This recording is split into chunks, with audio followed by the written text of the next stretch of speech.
Here we are again. Tonight we get to talk about the ethics of writing.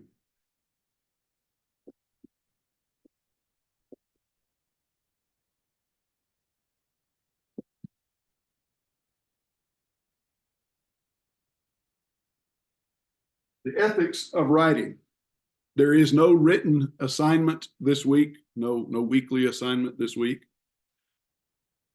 But a lot of what we have talked about so far when it comes to writing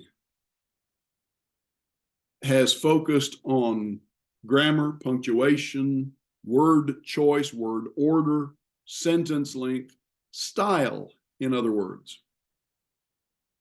But there's more to writing well than mere style. Style relates to the words you choose, the grammar, the use of punctuation, the accuracy of your information, and so forth. Tonight we need to talk about ethics in writing. And when we talk about ethics in writing, we're talking about a set of moral principles, specifically the values that govern the content of what you write. What's the purpose of what you're writing? Why do you write it the way that you write it? Why do you write it that way and not another way? At the time that this is being recorded, a presidential election is just gearing up to be in full swing. And if you listen to the advertisements and the infotorials about either candidate, one thing stands out, and that is that virtually all of them, from start to finish, are nothing but a string of hyperboles, a string of extreme exaggerations.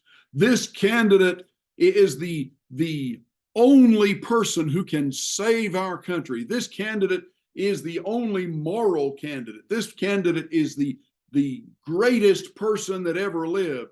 That candidate is a low down, dirty, lying dog. That candidate beats his wife. That candidate is just, and on it goes. Ethics in writing governs not just the content of what you write, but how you write it, why you write it that way.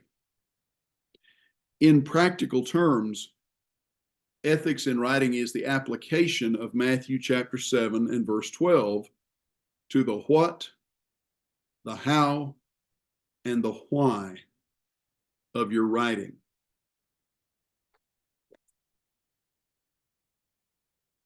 In the 6th edition of Williams' textbook, and I realize your page numbers may vary slightly according to what edition you have.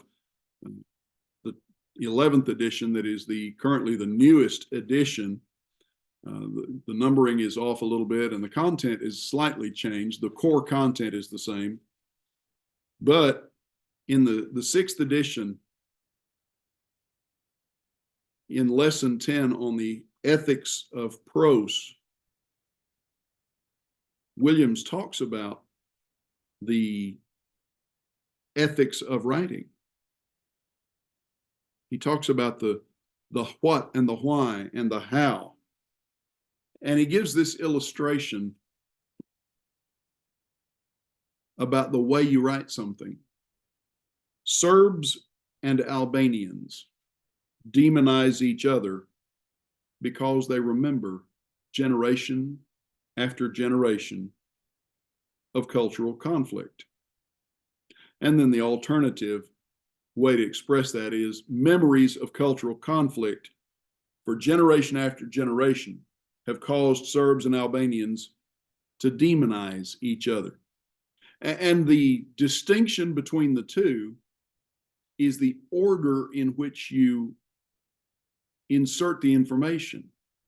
Both sentences are grammatically correct. Both sentences are actually historically and culturally correct. But the focus is different. They contain the same information, and yet the focus is different. In the first case, where Serbs and Albanians demonize one another, what's the primary focus? What's the first thing that to which your attention is drawn? The animosity, the conflict, the attitude of Serbs and Albanians toward each other. And then only after you have established that, only then do we begin to be told why that animosity is present.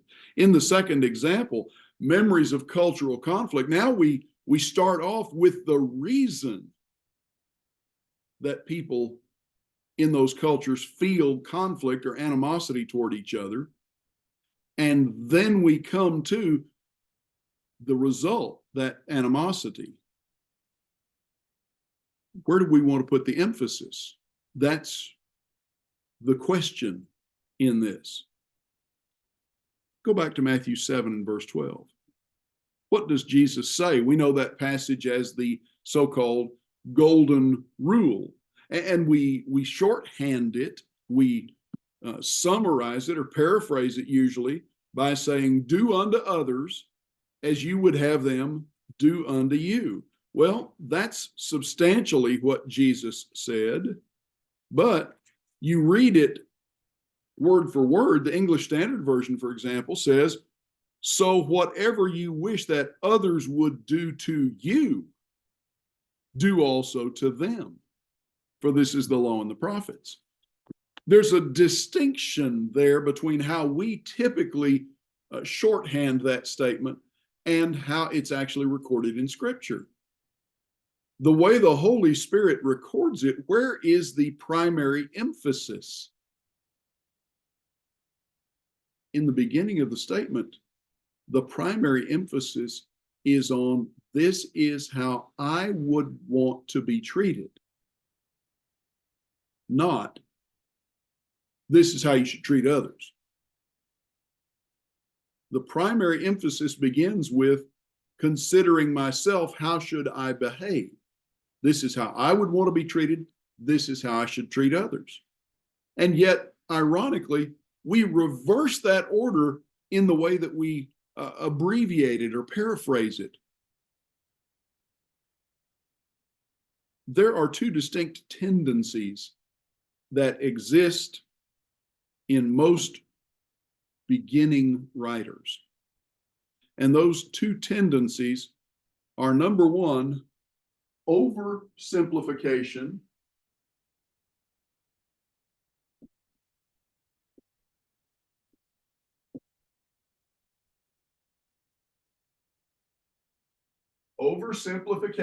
oversimplifying things. Now, that's not to say that you should not simplify things wherever possible, especially when you're dealing with complex subjects. Trying to simplify things is a blessing. It's a benefit to your reader. It helps make your material, it helps make your subject plain. But oversimplifying makes it tedious to read. The other tendency on the part of some inexperienced or beginning writers is over complexity, over complication. And you see this oftentimes in beginning academic writers, which is to say, this is a common problem for college students and GSOP students. The tendency to make things more complicated than they need to be, because that pads your paper length. To some people, it sounds more academic, more high-flown. What it really makes it is tedious for your teachers to read, because that's the audience for a research paper. Oversimplification is condescending. It treats the reader as being, frankly, too stupid to actually grasp the writer's meaning without further simplifying it, without further explaining it? Is your reader on par, on average, probably as smart as you are? If you understand it, chances are they will.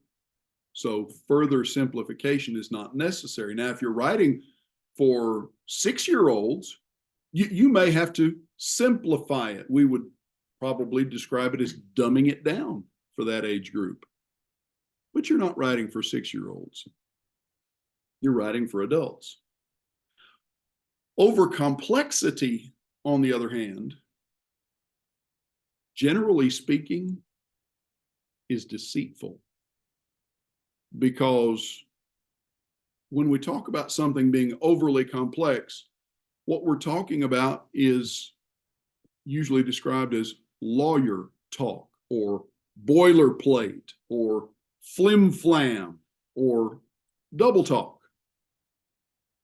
And usually it's the result of an attempt to create the impression of authority or the impression of expertise by the writer, or alternatively, it may be the result of an attempt to obscure and to confuse the actual meaning.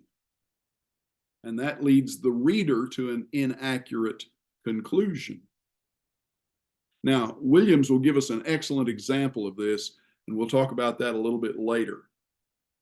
Overcomplexity is the more common of these two literary crimes.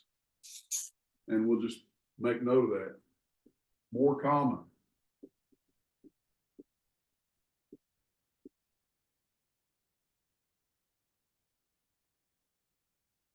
Freshman writers. This is basically a college course in a sense.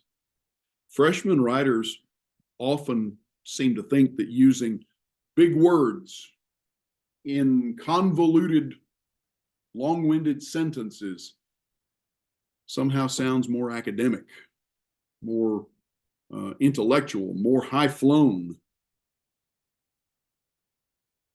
It's worth pointing out, it's interesting to note that James, the inspired writer, cautions Christians about against, in effect, speaking or writing, in our cases, with what amounts to a forked tongue. Now, if you are of Native American extraction, forgive the ethnic reference there.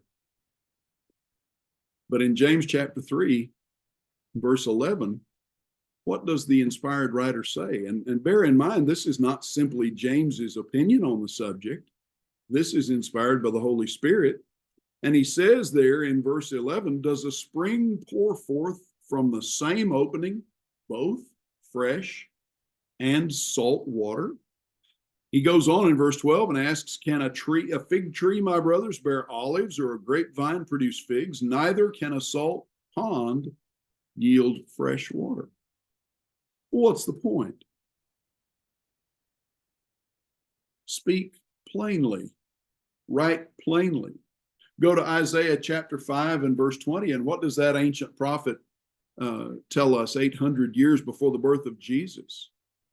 Woe unto those who exchange evil for good, who reverse the places of evil and good and put them in each other's place.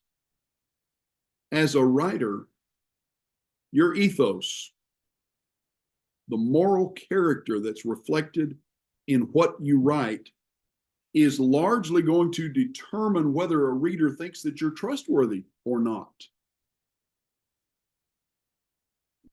If someone reads what you write and gets the impression that you're trying to flim-flam them, that you're trying to persuade them without really supporting your case, they're not going to trust what you read, what you write.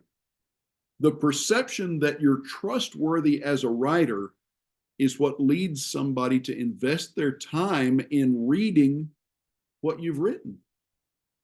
And if what you write leaves them with the feeling that they're being played for a fool, or that you're trying to persuade them that you know what you're talking about when you really don't, they're not going to read the rest of your writing. Now, let me illustrate this. And I think I have mentioned this case once before in this class already. Several years ago, a student in one of my classes, it was in fact in this particular class, this particular subject matter. Several years ago, a student turned in a research paper, beautifully typed, printed, proper margins, good appearance, lengthy, about 15 pages of text, plus all of the related pages. And yet, as I began to read it, it became screamingly clear within the first couple of pages that a sizable portion, probably 80% of this paper, was simply copied verbatim from the sources that this student cited. And there was little to no effort to reframe that information into his own words. This student simply lifted several pages of material from this source and with a paragraph or two of his own, joined them to several pages of information from that source, and then with another paragraph or two of his own writing, joined all of that to some information, several pages, lifted directly from the footnotes of a third source. It was screamingly clear, red flags all over the place, that this particular student had not read and digested and assimilated this information and then presented it as his own. I went and found the sources, and they were word for word. Actually, I had to go buy a book in order to confirm one of them, and it's still on my shelf, word for word.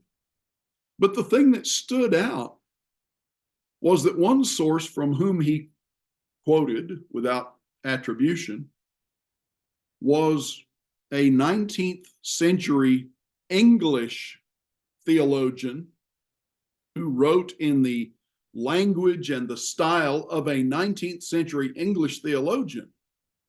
Another was a 20th century American theologian who wrote in the style of a 20th century American theologian, and the third was a late 20th century American theologian. And so the language, the vocabulary, the sentence structure, the use of words, the choice of words was glaringly different from this part to this part to this part. And on top of that, since I had the student in class in person and had read other short papers and assignments that he'd written, I already was familiar with his own writing style, and his vocabulary didn't come anywhere near any of those writers whom he plagiarized. And that's exactly what he was doing, was plagiarizing. What became clear about this particular student was that he did not understand the object of doing research, which is to find, to gather, to digest relevant information on whatever your topic is, so that you can explain it and draw a conclusion and make an application about it. Number two, his paper was actually nothing more than a compilation of other people's writings. And so, since he presented this information as his own, that's outright theft, or in the literary world, it's plagiarism. Stealing what is someone else's work, passing it off as your own work. Now, this particular student was offered the opportunity to rewrite the paper so that it could be graded as his own work. After it was pointed out that it was known that this was not his work, no further response was ever received from that student. So far as I know, he's not attempted to take any other courses in the Georgia School of Preaching. He is not a member of the body, or was not at that time. This is several years ago. Perhaps things have changed. He was at that time a denominational pastor. His actions demonstrated that he was not actually willing to do the work of researching a topic so that he could learn about it and present what he had learned. The ethics of his writing, without ever getting to these two subjects, oversimplification and overcomplexity, the ethics of his writing were a reflection of the ethics of his life. He did not hesitate to appropriate, to steal the work of others. When we use language to conceal what we're doing, the result is going to be either plagiarism of words, directly copying somebody else's work, or plagiarism of ideas. Plagiarism of words is really pretty easy to discover. Look at the sources that are cited. Look at the usage of vocabulary in the sentence structure. It's not hard to find. When a teacher suspects plagiarism in the 21st century, all he has to do, or all that teacher has to do, is cut and paste a few sentences from that student's work into an internet search browser. And if it is plagiarized verbatim from someone else, that source is going to pop up instantly. Plagiarism is hard to hide in the internet age. Plagiarism of words. Plagiarism of ideas is a little more difficult to determine. But that's usually the attempt to disguise the writer's own ignorance or uncertainty about his conclusions. Sometimes it's the result of an attempt to conceal some uncomfortable result from his research. Consider, for example, let's take the case of a writer whose religious background leads him to believe in the continuation of miracles, signs, and wonders from the first century church through the 21st century church. In other words, he believes that Christians should still be able to miraculously speak in languages that they've never studied, should still be able to lay hands on someone who is sick and heal them, should still be able to raise the dead, should still be able to be inspired directly from heaven to preach and teach without having studied the scriptures. Because in the first generations of the church, we know that all of those miraculous abilities, all of those spiritual gifts and others were available to the Christians. They didn't have a New Testament written down and readily available to them. It was still in the process of being revealed. So they needed those abilities to confirm the word. Now we take a student with that background, that charismatic Pentecostal type belief system, and assign that student to exegete 1 Corinthians chapters 12, 13, and 14, which are a unit in the text of the Corinthian letter. In 1 Corinthians chapter 12, what does that student read about, study about? The fact that the Corinthian congregations were misusing some of those spiritual gifts. We come to the end of chapter 12, and what does Paul tell us there? There's something better than all of those miraculous abilities, all of those 9 spiritual gifts that are listed there. Chapter 13 explains what that something is. Love, Christian love.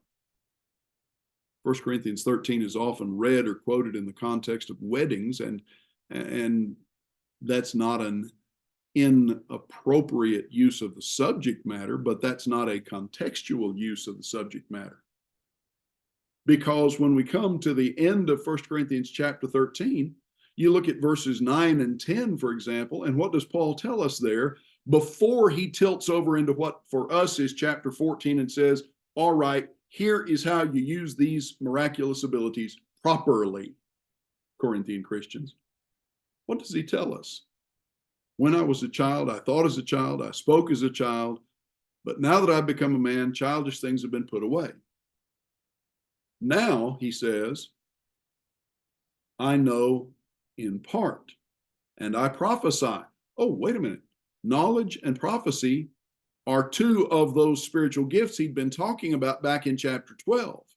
Now, I know in part, and I prophesy in part, but when that which is perfect is come, that which is in part shall be done away. And our charismatic student, our Pentecostal steeped student, is going to read this passage, and he's got a couple of problems that he's going to have to explicate. One is, what's the partial knowledge and the partial prophecy that Paul is discussing? And 2, what's the perfect in that context?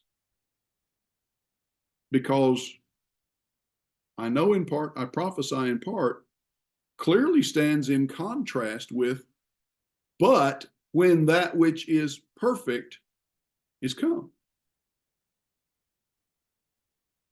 With his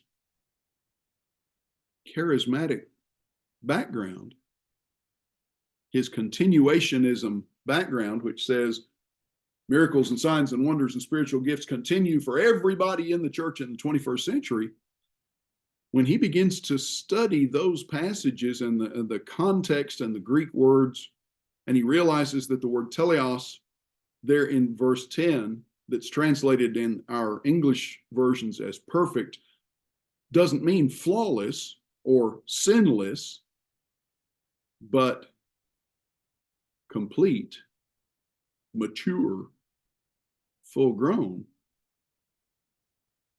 And he begins to see that the contrast is between what's partial and what's complete. Now he has to cope with the idea of cessationism, as the theologians describe it, which is the idea that miracles and signs and wonders of the first century church ceased when the revelation of the New Testament was completed, because the purpose for them no longer existed. In other words, his theology will come into conflict with his scholarship, what he discovers. Sometimes a person in that position may be tempted to conceal what the facts actually show, because they lead to an uncomfortable result in that research.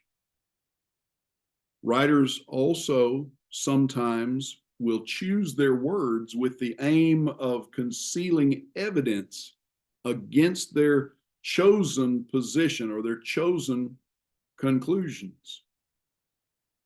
And in all of those scenarios that I've just described, if that's what we're doing, we're writing unethically. And the answer to that is that if I do that, I need to A, repent, and B, rewrite ethically. Now, obscure writing, and Williams talks about obscure writing in chapter 10. We'll talk a little more about that in a minute. Obscure writing is not necessarily inaccurate. It's not even necessarily deceitful. Sometimes it's just tiresome to read. Obscure writing uses complex words where simple ones would serve just as well. Obscure writing tends to use the passive voice when the active form expresses the same thought clearly. Obscure writing uses needlessly long and grammatically complicated sentences. Now, the key word there is needlessly long and grammatically complicated. Needlessly. Some sentences need to be long. Some sentences need to be complex. Read the writings of the Apostle Paul. And sometimes you have wonderfully long, complex sentences in our English translations. Punctuation in the Greek texts is basically non-existent. We know when one sentence ends and another begins by the use of the verbs in the sentences and the application of adverbs and adjectives to the subjects and objects of those sentences. Paul, in writing, sometimes strings together, not in run-on sentences, but in these wonderfully specific yet complex statements, a whole series of related ideas.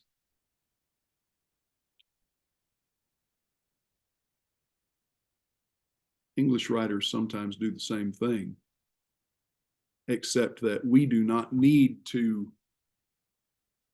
complicate what we're saying in that way. Obscure writing fails to acknowledge a basic assumption about most readers. And that basic assumption is this: the wider your audience, your readership, the simpler your writing should be. A number of years ago, there were actually a series of studies done, but one in particular has to do with comprehension levels and educational attainment.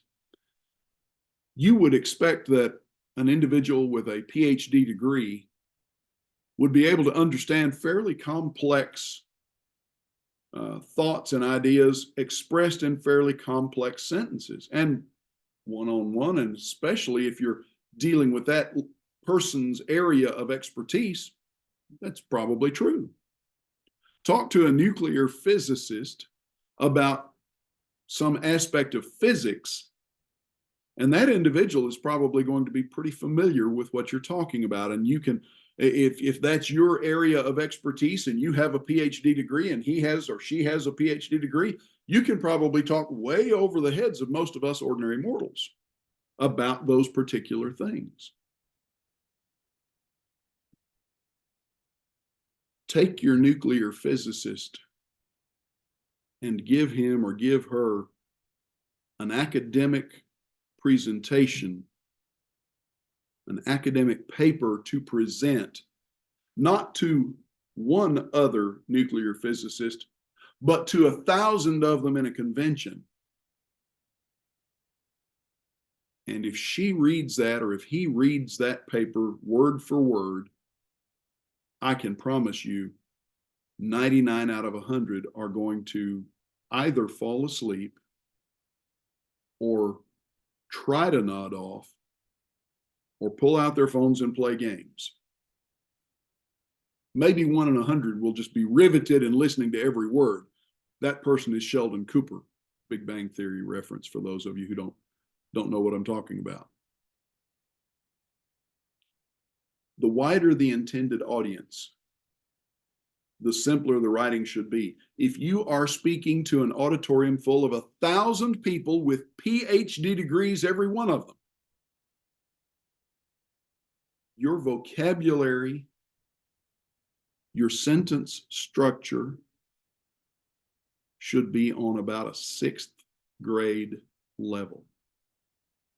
If you are writing for 1,000 PhDs, the same thing holds true. Your writing, your sentence structure, your vocabulary, as much as possible, should be on about a sixth grade level. If you are writing for 1,000 high school students, you need to be writing on about a third grade level.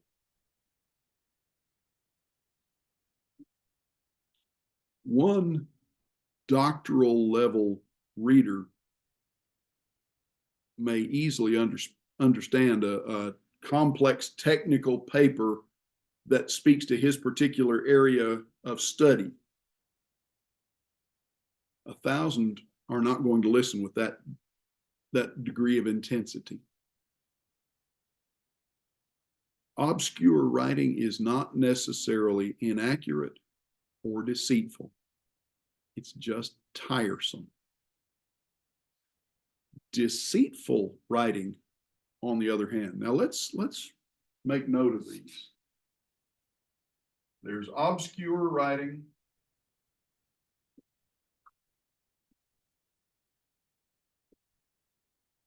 And there's deceitful writing.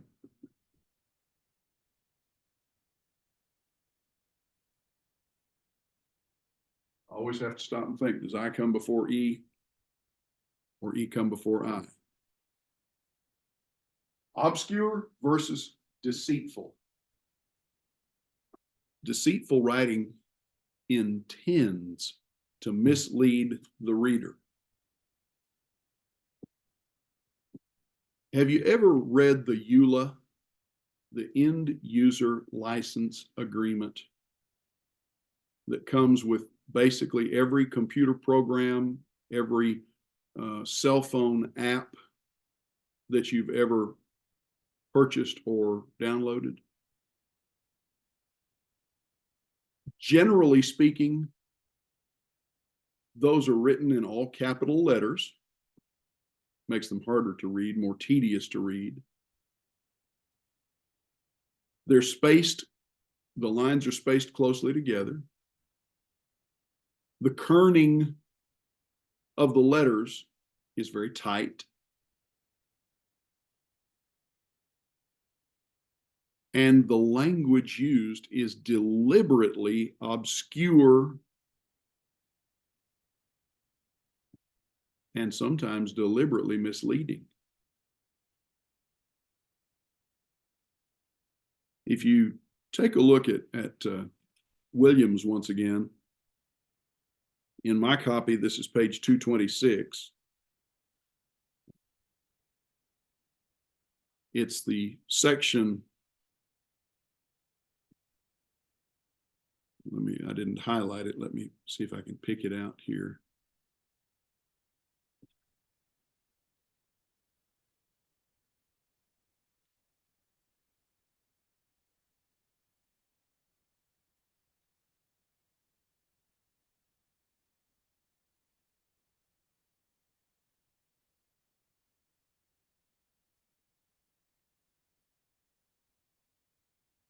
Well, look to page 232 or thereabouts. There's a subhead called Artful Misdirection. The notices about gas rate increases on page 226 are what he's talking about here.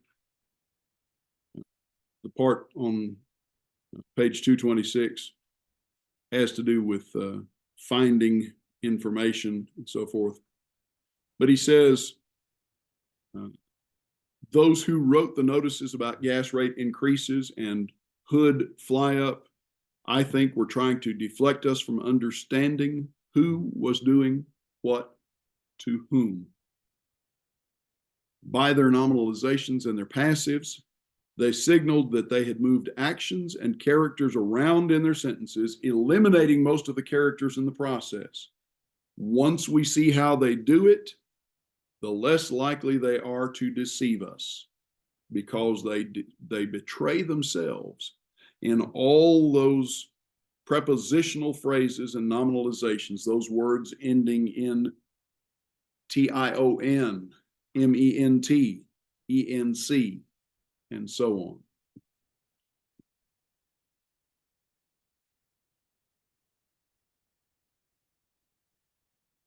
We live now in an era where the average reader's ability to understand what they're reading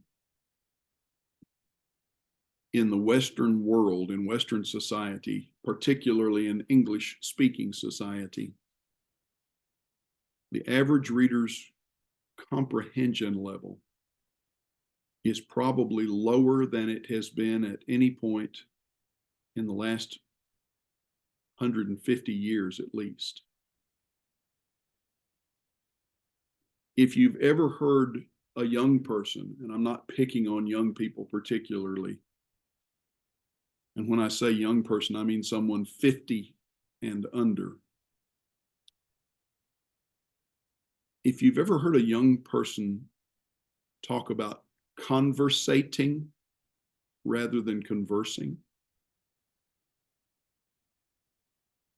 you begin to understand why in boilerplate writing like an end user license agreement, or legalese as we sometimes call it, you begin to understand why they use complicated words and terms.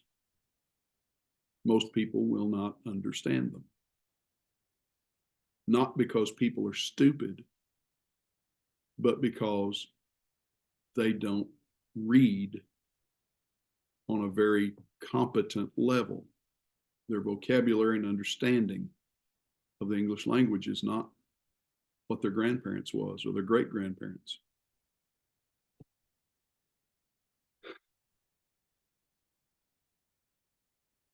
Obscure writing is tiresome. Deceitful writing is downright dishonest. And deceitful writing is everywhere you look in the modern advertising world. Deceitful writing is present in many, if not most, of the legal documents that you encounter. And it's their deceitful writing is not deceitful by accident. Deceitful writing is deceitful on purpose, to serve the purposes of the writer.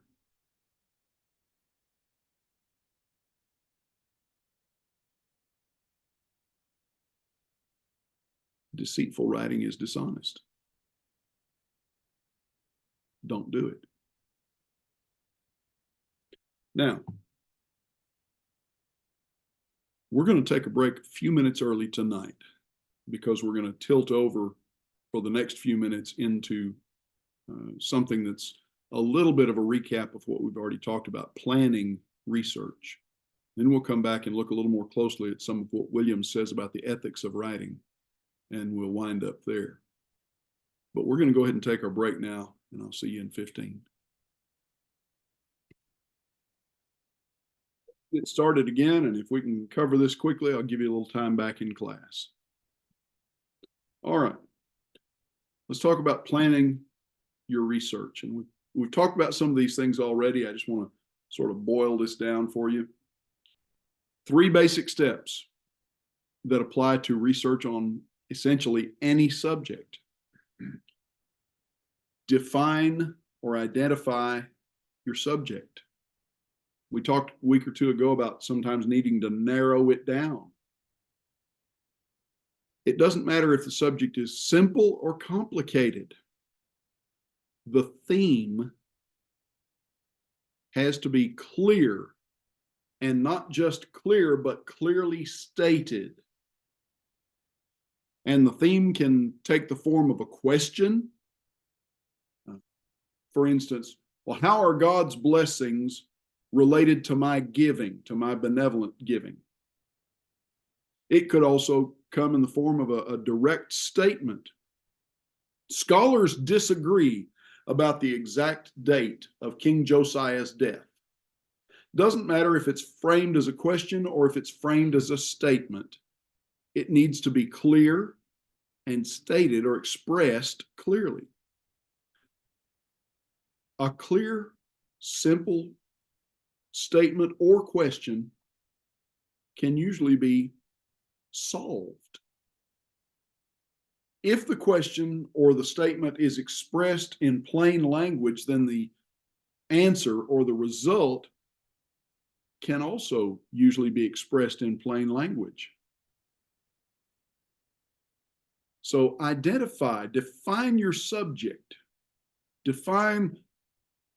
identify what you're writing about, and do it plainly and simply, clearly.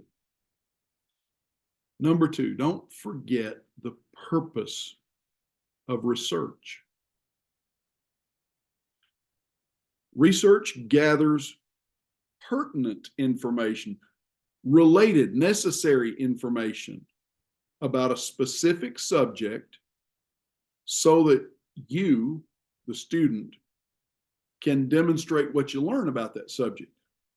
You gather related information, pertinent, applicable information, so that you can explain what you learned. In most areas of literary or historical research, the research process focuses mainly on gathering information, which means you have to look and seek, find, we hope, but then you have to read and understand, analyze and digest. Now, sometimes research requires some measure, some degree of problem solving by the student. And that's the case if the nature of the study is something that requires that. For instance, you read what Jesus said in Matthew chapter 19 in response to the Jews who asked him a question about divorce. You read what he said in verse 9. Okay. Take that passage by itself, and you can break it down linguistically, and you can look at the implication of the words and the order that they are and the way they're joined together and the historical meaning of this term and that term and so forth.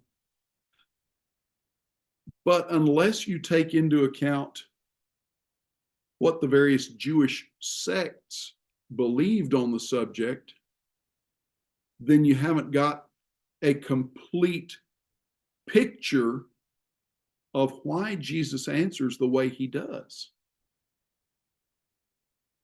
So what's the purpose of the research? Pertinent information. Read, analyzed, digested, understood. Number 3, how do you go about it? How do you do that research? Well, that's going to depend on the nature of your subject. What historical information is available to you? Now, if you live in the wilds of the Dakotas in a town of 3,000 people, you may have to travel to obtain some of the sources available on your subject. You may have to go to a bigger town to get to a bigger library. You may have to spend a lot of time online looking at online sources. You might even need to buy a book or several. Depends on the subject. What historical information is available? Sometimes it's not so much the case in biblical research, but in historical research, sometimes there's not much information available on a particular subject.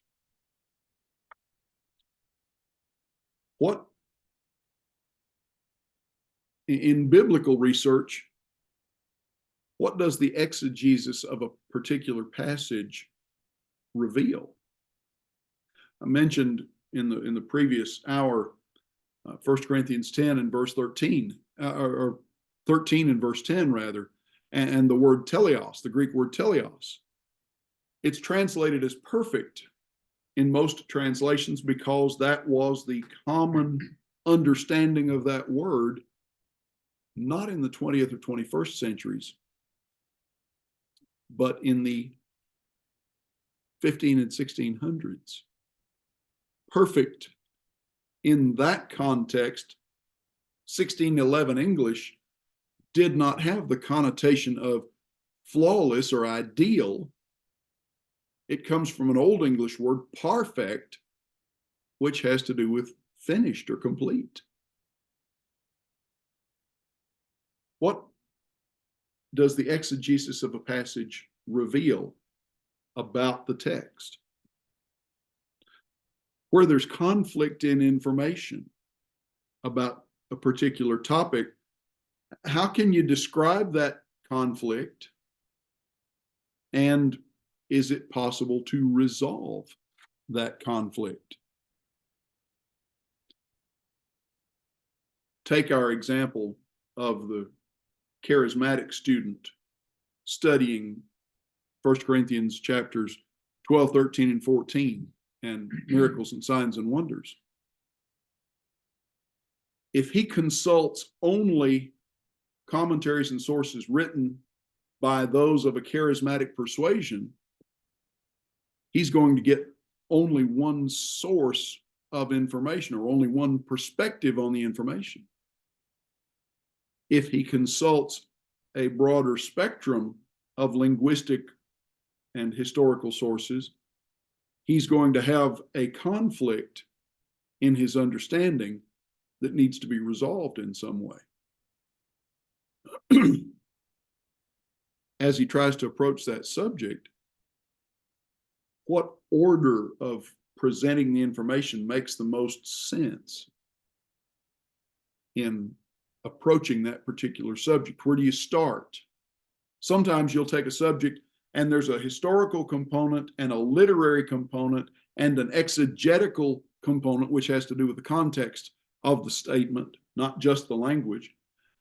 Where do I begin? Do I begin with the history of it, or do I begin with the linguistics of it? Do I begin with the context of it? It depends on the subject. What makes the most sense in your mind? There's not necessarily a right or wrong order for those components or any others that enter into it. Scientific information that might bear on it, archaeological information, and so forth. There's not necessarily a right or wrong order, but it needs to be in order. It needs to follow a logical progression. This leads to this, which is related to this, and produces this result. Now let me talk for a minute about reading, since that's the biggest part of your research for this class. Reading for research. I want to give you 5 basic keys to reading for research. Let's just put these on the board.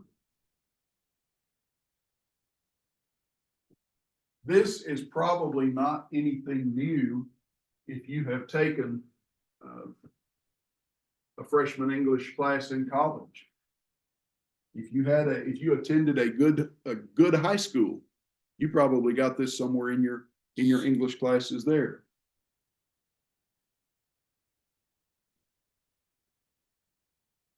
Five keys to reading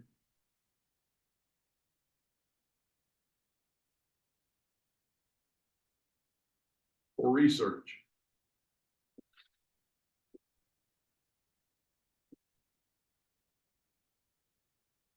Number one.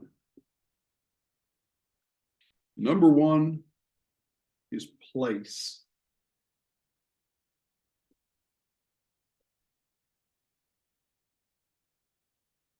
These things are going to seem tremendously obvious, I expect. Where you study. We're not just talking about reading like reading the newspaper or reading a novel. You're talking about reading for information. So where you study matters. It ought to be reasonably comfortable, sufficiently well lit.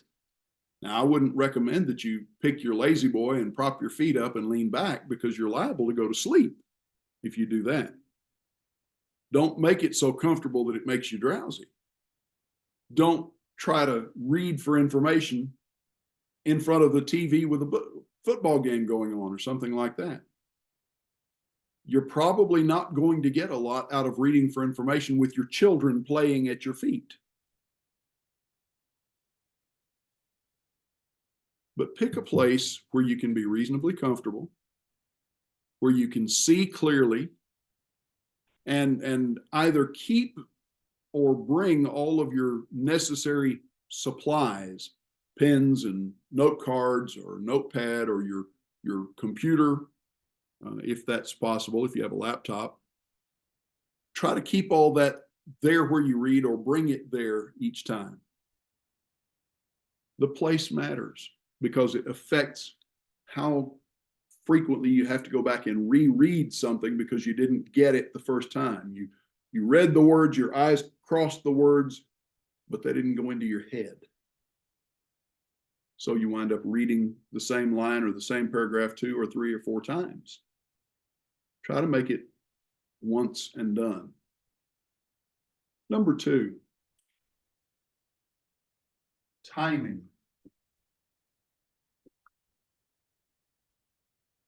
Now, for students in the Georgia School of Preaching and Biblical Studies, timing can be a challenge because typically you're working. You have a full-time job. You have responsibilities at home. You already have demands on your time. Maybe you're married. You have children.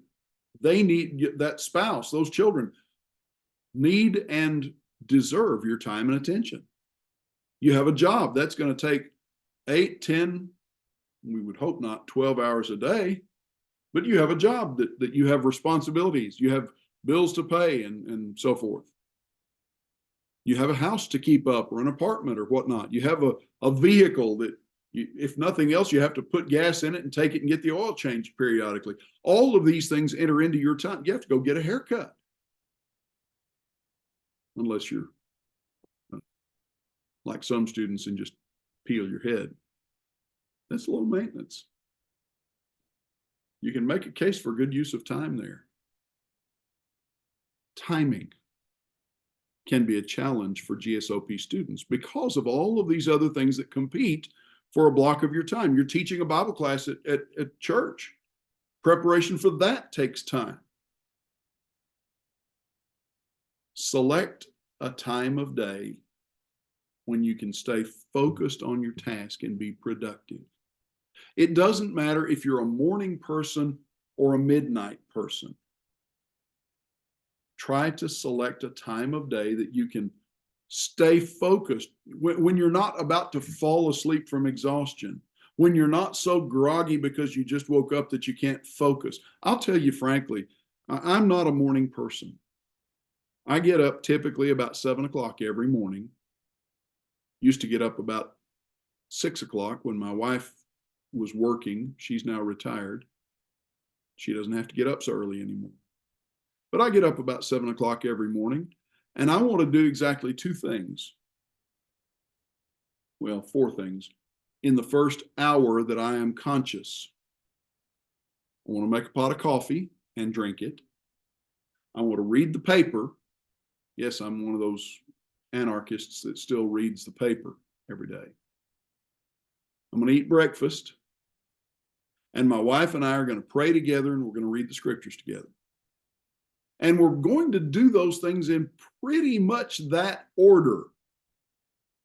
Because when I wake up in the morning, I don't want to function. I don't want to think. I just give me coffee and let me die in peace. My wife would shoot me if she knew that I told you this. So if you take this class, do not tell my wife. I married Cinderella. That means when she wakes up in the morning, it's a gorgeous, glorious day, and she comes out of bed directly into the shower, out of the shower, dressed, ready to face the day. They say opposites attract. I guess that's how we wound up together. But she's very kind, and she's learned, just let me die in peace. And about 8 o'clock or there, about an hour after I wake up, then I'm semi-functional. Morning is not a good time for me to study because I don't focus well. That's why I read the paper, things that don't really matter. I'm on intimate terms with midnight and 1 a.m. Oftentimes, my vehicle will be at the church building late in the evening. Not because I want to neglect my wife or my family, but because that's the time that I can study undisturbed. People not coming and going in the church office, folks not dropping in just to have a cup of coffee or chat or what have you. I can study block time undisturbed. Select a time of day when you know that you can stay focused on your task, when you can be productive. Generally speaking, for most people, right before bedtime is not their most productive time. There are a few of us weirdos that it really is, and for obvious reasons. Number three is break up.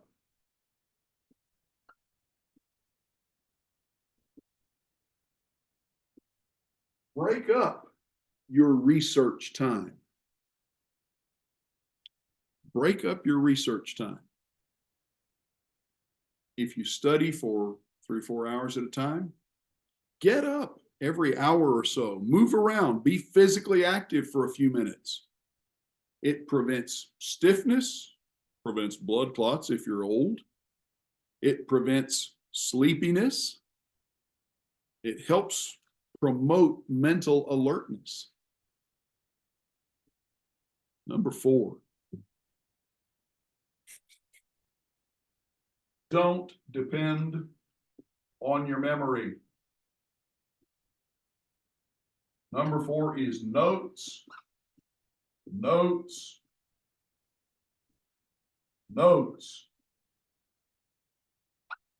Exclamation point. Don't count on your memory, because you will remember that you read something somewhere about part of this, but you don't remember exactly what it was. You won't remember exactly where it was. And then you'll wind up having to basically do your research all over again to find the thing that you remember. And likely as not, in your second time around search for that thing that you remember, you'll get sidetracked and forget what it was you were looking for in the first place. Take notes about your research sources.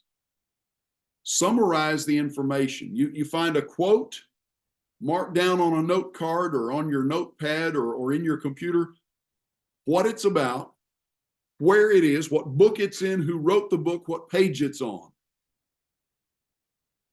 Maybe write down, copy down a line or two verbatim so that you can isolate it and find it quickly on that page. Summarize the point that you want to make or the thing that you've learned in your own words. Make a note of any key facts or key points. Don't forget the source.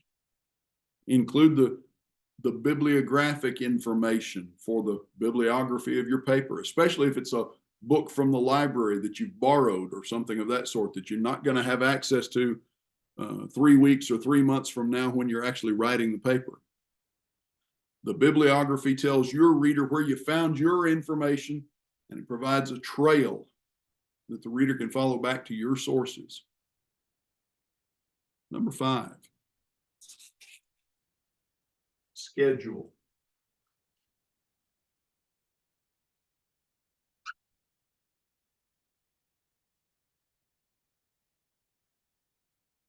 Schedule. Establish a consistent degree of discipline. Maintain a consistent degree of discipline about researching and writing. As you research, write. Writers must write. Don't try to gather all your information into one big pile and then begin the process of writing. As you gather sources, as you gather information, take a legal pad, a notepad of some sort, and begin to outline on that notepad how you're going to put this information together. I found this historical source that says this. I'm going to start with the historical part. So I'm going to, at the beginning of the body, I'm going to put all the historical information there. And here's this historical fact and this historical source and this historical writer, and I'm going to put them in this order: source and fact and so forth. And then here's this linguistic information. And that's going to be the middle part of the body. That's the second point, basically. So there's this and this and this. There are these 5 words that I need to explain and describe and how they interact with each other and the form that they're in and so forth. And so this is going to be this. So I'm outlining as I'm finding this information and learning these things. And one thing about the outline, as you're creating it, you're going to discover that you're going to cross out part of it and you're going to move parts of it around. And you may get halfway through and realize, oh, this is not the order I need to write this paper in. I need to put the linguistic part first and then talk about the history. Or maybe I need to start with the exegetical aspect, the context of this whole question, and then talk about history and then get down to the linguistics of it. You may find as you're researching, as you're reading and digesting and understanding and making this very basic outline, just kind of putting down an order in which you want to touch all of these sources, you may find that you rearrange that 3 or 4 times. You may find that you had it right the first time and you just go straight through it. But establish a consistent degree of discipline about researching and writing. Schedule that. And that's not, I'm not saying schedule the same time every day or schedule so many hours a week necessarily. That works for some people. What I'm saying is plan your project. If you have 10 weeks from start to finish, sit down and make out a little timeline in week 1. This is my subject. These are the kinds of sources that I need to look for and try to find. This is going to take me at least a couple of weeks. So I'm into week 3 or week 4. I need time to digest this and kind of outline this and begin to understand this. I need some time to actually read this material. That may take me to week 6 or 7. I need time to figure out how to put it together. That's week 8. I need some time to refine it and actually write it. That's week 9. And I need time to read over it and clean it up and format it and document it. That's week 10. And it's due. schedule, maintain a consistent degree of discipline as much as is possible. For a preacher or a Bible student who's working a full-time job and has a family and family responsibilities and so forth, that may be the biggest challenge of all of this process, is scheduling that time. I will say, once you build the habit of making notes, you'll find yourself making notes about practically everything. For what it's worth, take notes on your Bible class. If you're not the one teaching, take notes on what the teacher's saying. If you're not the one in the pulpit preaching, take notes on the preacher's sermon. You will be surprised at how that will sharpen your ability to assimilate and digest not just what you hear, but what you read as well. All right. Let's go back to Williams for a few minutes. And we're in lesson 10, the ethics of prose. Prose is basically writing that is not poetry. Prose is ordinary writing, in other words, normal writing, you might say. We talked about the Serbs and the Albanians in the last hour and where we want to put the focus on what we're writing. I want to direct your attention to the little section that is headed the obligations of writers. Now, I've already talked in past classes about writing. Read what you write, read it out loud, correct it, reword it, read it out loud again. Edit yourself. We write and revise in order to clarify, in order to make what we write hold attention, to create expectations so that the reader wants to know what comes next. What's in the next sentence? What's the next thing you're going to tell me? How does this relate to this? The principle that Williams offers us here, it's on page 220 in my particular edition. Write for others as you would have others write for you. Well, that's nothing in the world but a practical application of what? Matthew 7:12. The golden rule. If you find someone's writing dull, hard to read, frustrating, don't write like that person. Recognize what it is about that person's writing that frustrates you, and don't do that.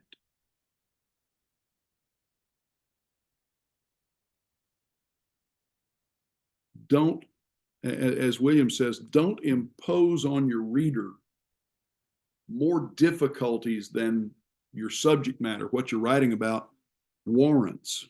Some things are hard.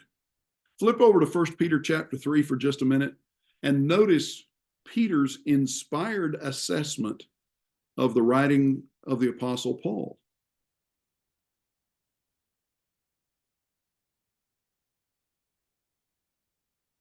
I said 1 Peter, it's 2 Peter chapter 3. 2 Peter chapter 3.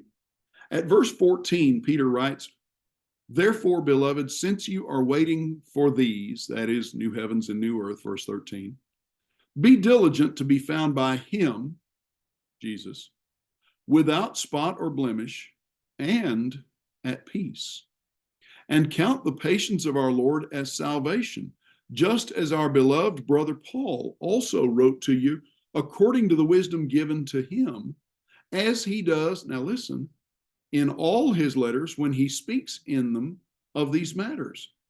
There are some things in them that are hard to understand, which the ignorant and unstable twist to their own destruction, as they do the other scriptures."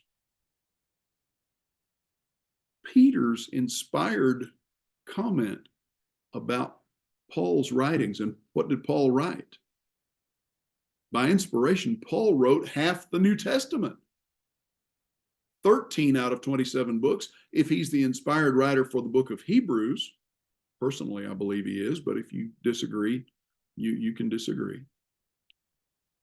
That's over half. 14 books out of the New Testament, 27.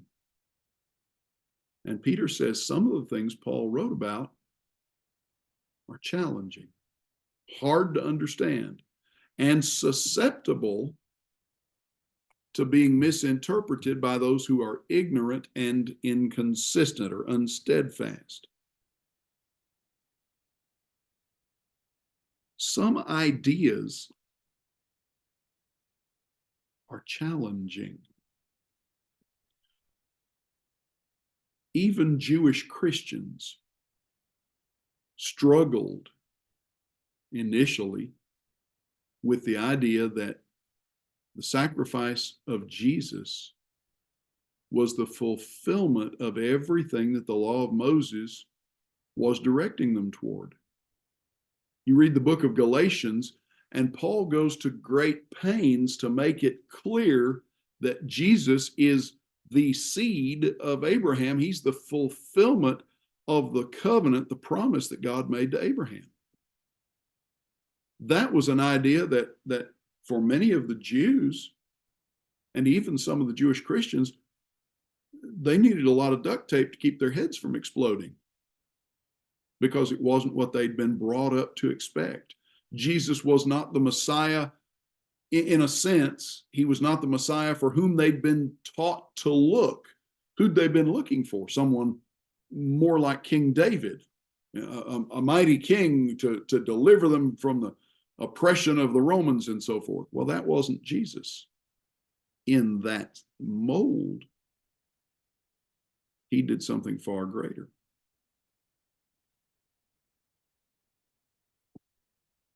Don't impose more difficulty by your words than your subject necessitates. But the other side of that coin, where we started tonight, don't oversimplify what's obvious. You don't want to make things overly complex, but some things are complex. Don't oversimplify them to the point that your point is lost. If you're a competent reader, and you wouldn't be in this class if you're not, you don't need someone to condescend to the third grade level for you. You can read and understand and write on a grown-up level. That doesn't mean that you have to make things complicated.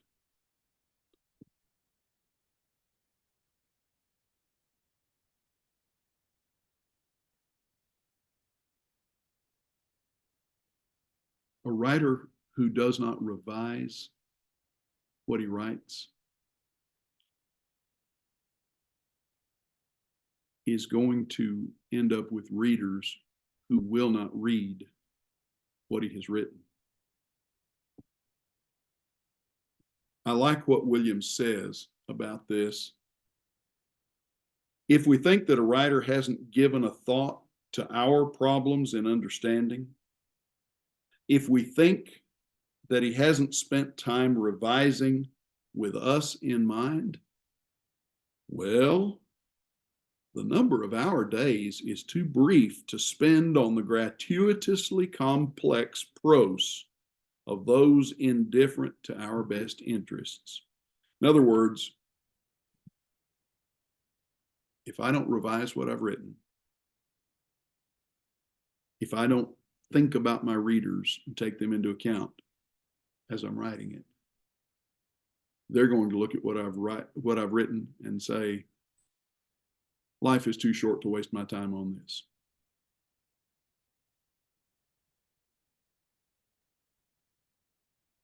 We talked about oversimplifying and over complexity, and over complexity is far and away the more problematic issue. It's more common.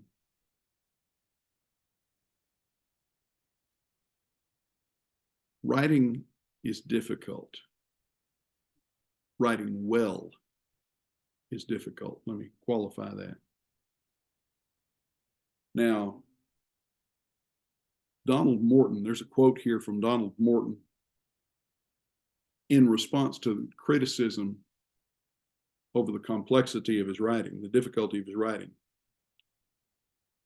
And Morton says, instead of admitting that he's not familiar with the range of concepts used in my sentences and does not wish to bother to acquire the knowledges necessary to comprehending the text, he proposes that the failure of communication is the result of the presence, beginning in the first sentence, of unusual punctuation and buzzwords. Well, he might be entirely right. The problem might be entirely laziness on the part of the reader. But read that sentence again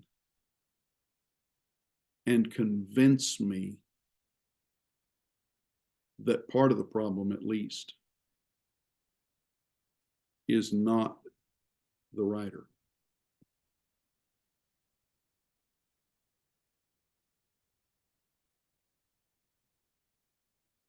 You and I can read that sentence and we can parse it out and understand it.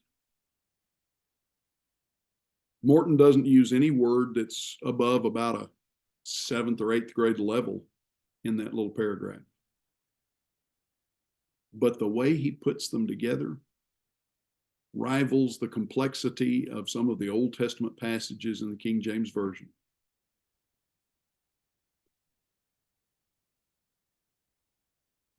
Not because it needs to be complex,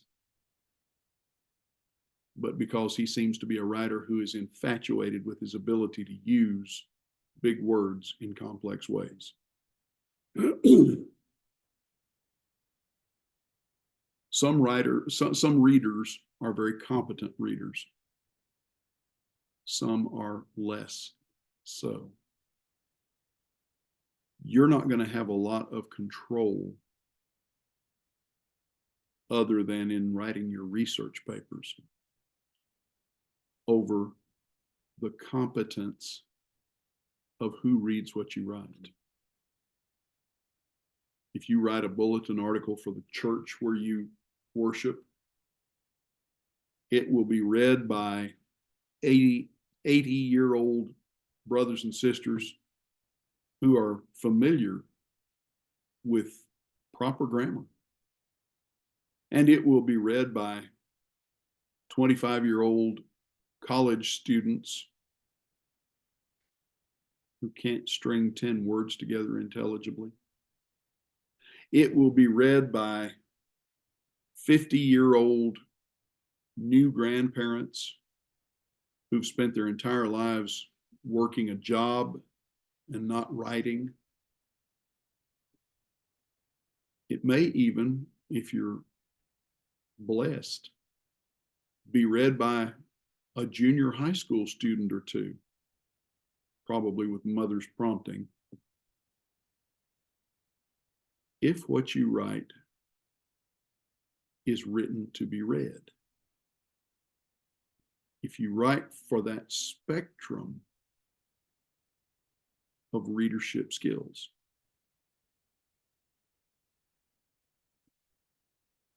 if you are a ready reader, and by that I mean someone who learned to read willingly and it was easy for you and you enjoyed it and you have a good command of vocabulary, you will tend to assume that everybody who reads what you write reads on the same level that you do.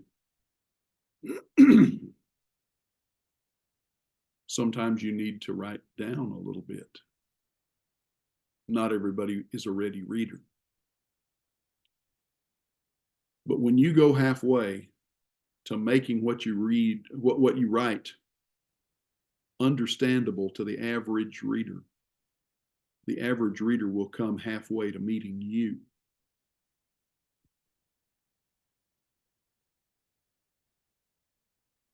Williams describes this as the ethics and style of prose. What's at stake here is an ethics of prose. I've used economic metaphors to describe the partnership between readers and writers, but it has nothing to do with buying and selling. A thoughtful writer is not, listen to this, a thoughtful writer is not like a salesperson eager to foist off goods on a gullible buyer. Nor is a thoughtful reader like a customer looking for the cheapest price. Now that's a pretty good analogy in my judgment. You're not trying to sell your reader a bill of goods. And whoever reads what you write is not necessarily trying to get whatever you have to say the cheapest or the easiest way possible.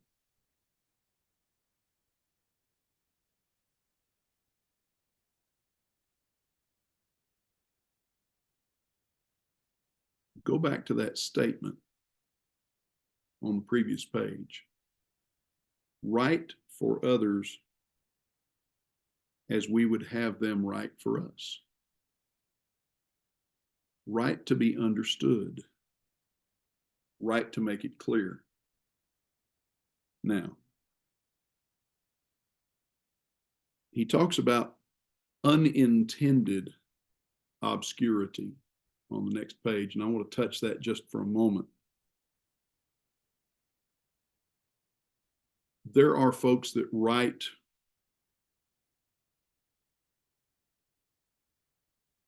in convoluted ways, in roundabout ways, and they don't see it. Most people tend to write pretty much as they speak. Find someone who talks in circles, and you've found someone who probably writes in circles as well. And that's a very frustrating, if that's frustrating to talk to listen to them talk, it'll drive you crazy trying to read what they write.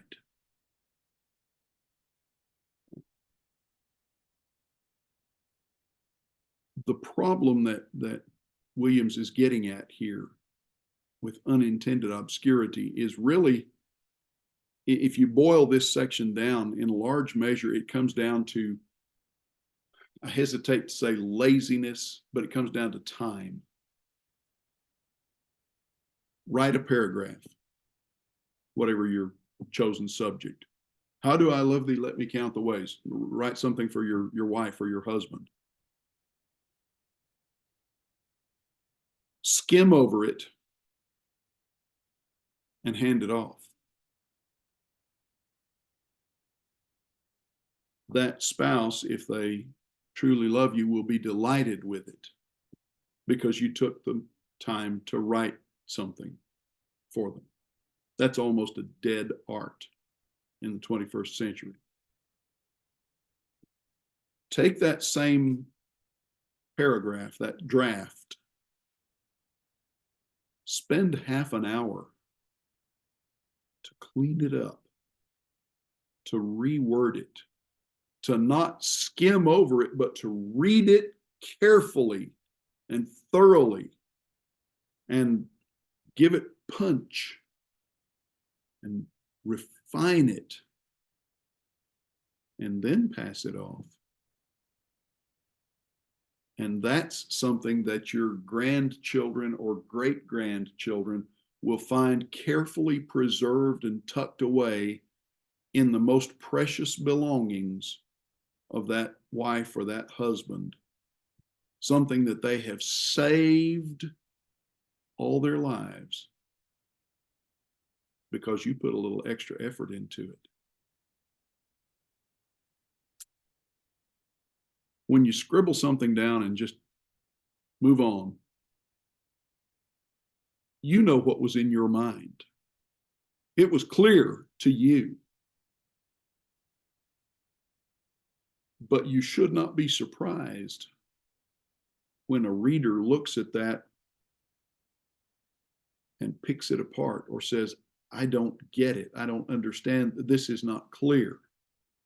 It was clear in your mind. What you did not do was take the time to make it clear on the page.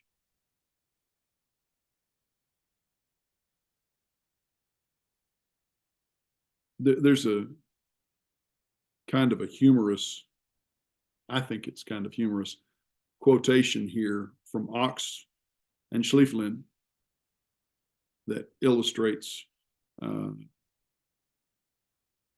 that what you say is not always what you mean. A major condition affecting adult reliance on early communicative patterns is the extent to which the communication has been planned prior to its delivery.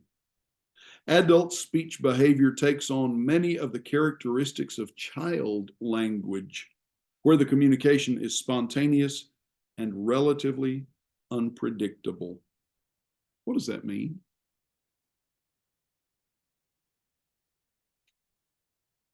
I think Williams hit the nail on the head.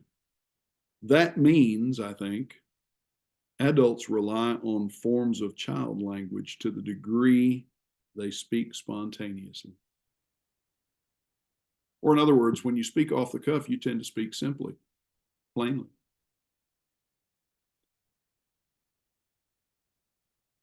Try to write that way.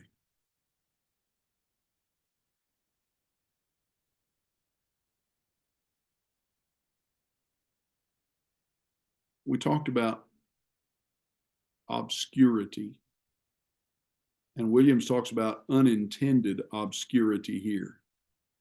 There's another side to that coin. You flip a couple of pages. I'm on page 225.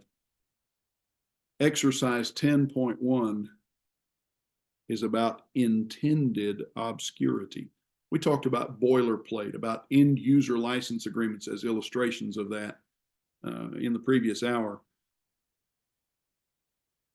Intended obscurity, deliberate obscurity, is meant to conceal. And it's not necessarily to conceal information. Sometimes it's to conceal the writer's ignorance. Now, the examples that Williams gives have to deal more with malicious concealment. He uses the example of a gas company changing their rate structure. And the whole purpose is for the folks that purchase gas from that company to not realize that their gas rates are going up, or at least not realize it until they get the next bill.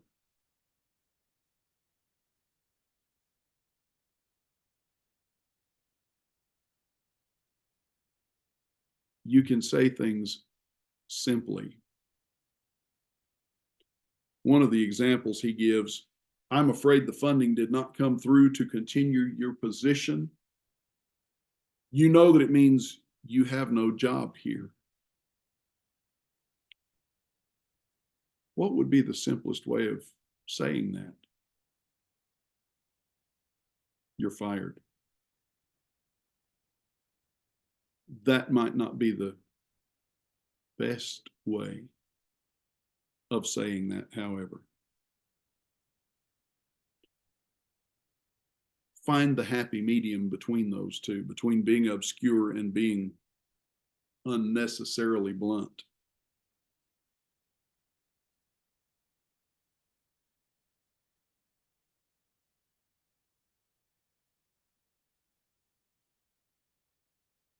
There's unintended obscurity. There's intentional obscurity.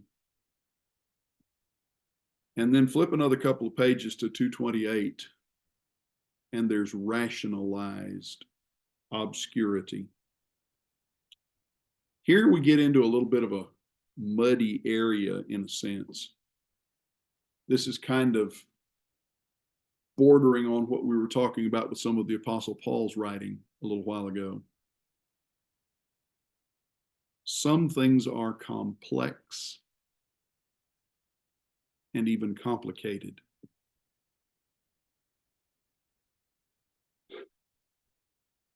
It's tempting as a writer when you write about something that you don't fully understand yourself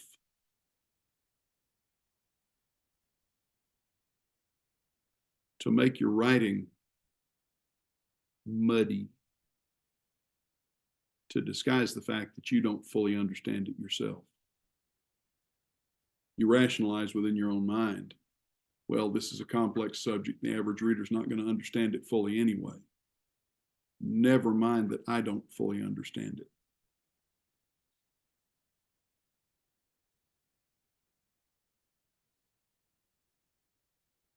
That's one motive of rationalized obscurity. It's not the only one. I'll leave the rest of that for you to read through if you wish. The one other thing I want to talk about is what Williams calls artful misdirection. And this is where we were a while ago. It's page 232 in my particular book. Artful misdirection.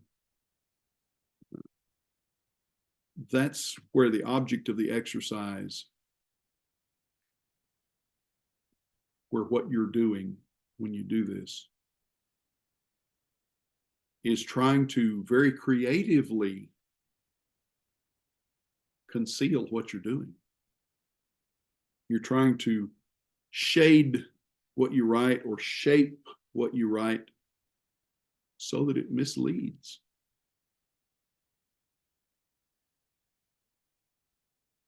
Newspaper and magazine writers, editorial writers particularly, often do this.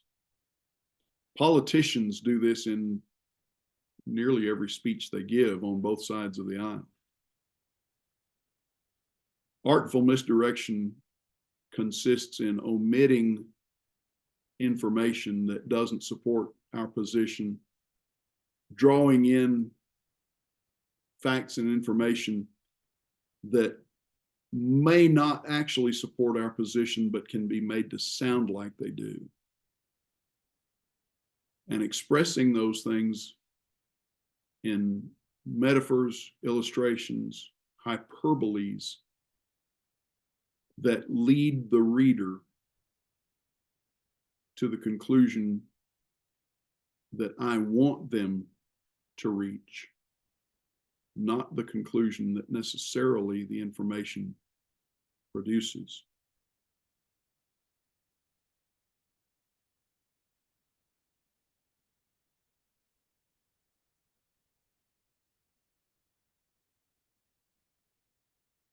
An illustration, if you flip the page just before you get to exercise 10.4, has to do with Sears, Roebuck and Company. Here, with over 2 million automotive customers serviced last year in California alone, mistakes have occurred.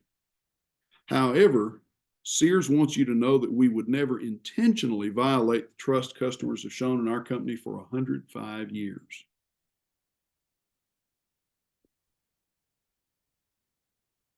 The writer could have avoided mentioning Sears. Could have just said, with over 2 million automotive customers serviced last year in California, mistakes have been made. But that would have caused people to wonder, well, who made them? Who are we talking about here? What did the writer do? Sears was the responsible party. But the writer took the focus off of Sears by doing what? By putting the emphasis on the mistakes that have occurred and contrasting it, however, with the intention credited to the company. Sears wants you to know that we would never intentionally violate. What's the writer doing? Hiding the focus of responsibility. It wasn't us. The mistakes were made, but it's not really on us, even though it's on us. We didn't do it on purpose, even though we did it. We wouldn't intentionally do this, even though we did this. Why would they write that way? Well, we're shifting blame, shifting responsibility. We're shaping what you read so that you may be the victim of one of those mistakes. But you'll look at the company and say, well, yeah, it wasn't really their fault. That's just human nature or something. And yet, who did the work? It was their fault. Artful misdirection.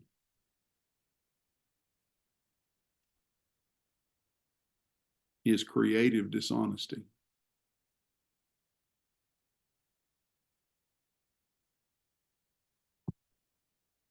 I'm going to stop at this point.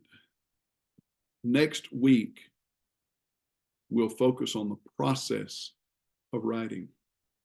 We'll revisit some of the things that we've talked about tonight a little bit, but we'll focus on the process of writing next week. There is no writing assignment due next week.